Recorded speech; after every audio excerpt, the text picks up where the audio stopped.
जय हिंद दोस्तों, आपका स्वागत है आपके चैनल इन्फो फॉर फौजी में।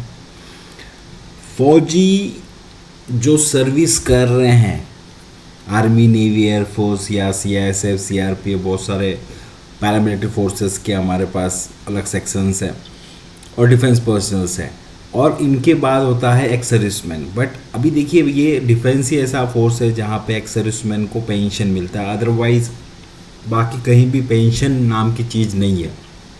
ठीक है, तो बट पेंशन है तो क्या वो टैक्सेबल है, या एक जवान जो पेंशन ले चुका, एक्स सर्विसमैन बन चुका है, तो या उसको टैक्स भरना पड़ेगा या नहीं भरना पड़ेगा, ये एक सवाल है।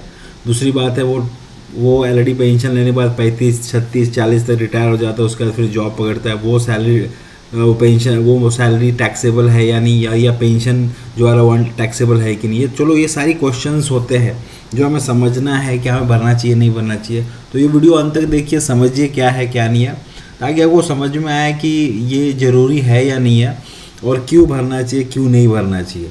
देखिए, इनकम टैक्स पर पेंशनर, हमने ये टॉपिक पे आपको ये ब्लॉग भी मिलेगा जहाँ पे सारी इन्फॉर्मेशन दी गई है कि पेंशन से कैसे बचत, आपका अगर टैक्स कट रहा है तो कैसे बचत करना है, क्या ध्यान में रखना है, टैक्स प्लानिंग कैसे करनी है।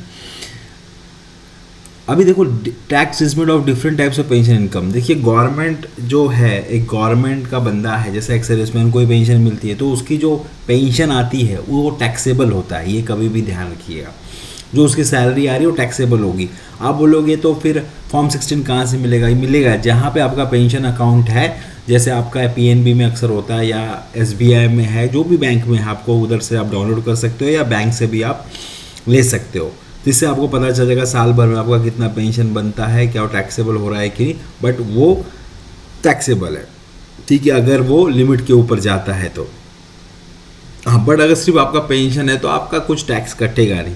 बट अगर आपका, फिर आप पेंशनेबल हो, फिर आप कुछ बिजनेस करते हो या आप नौकरी करते हो, तो आप टैक्सेबल नेट में आ जाते हो डेफिनेटली।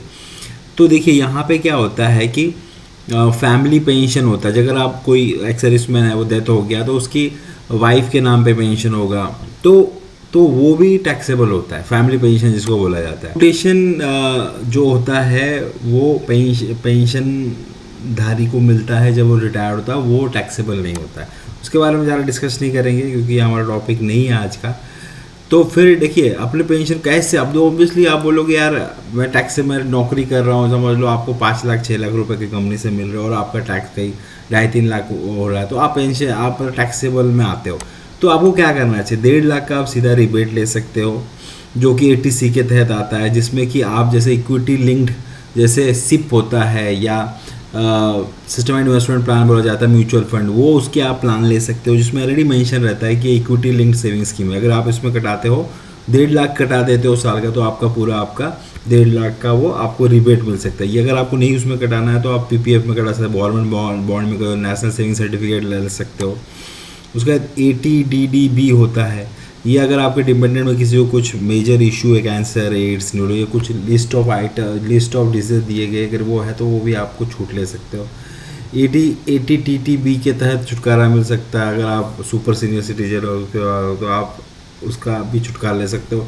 तो ये बहुत सारे छुटकारा, इसमें बहुत सारे सेक्शंस हैं जो आप पढ़ोगे। अगर आपका घर है तो आप उसके ऊपर भी आप ले सकते हो, या फिर आप NPS में भी अगर कटा रहे हो रिटायरमेंट के बाद, तो वो भी आप उसमें 50,000 का आप रिबेट ले सकते हो। तो बहुत सारे जो तरीके हैं जिससे कि आप अपने टैक्स बचा सकते हो, आप 0 टैक्स पे कर सकते हो दोस्तों।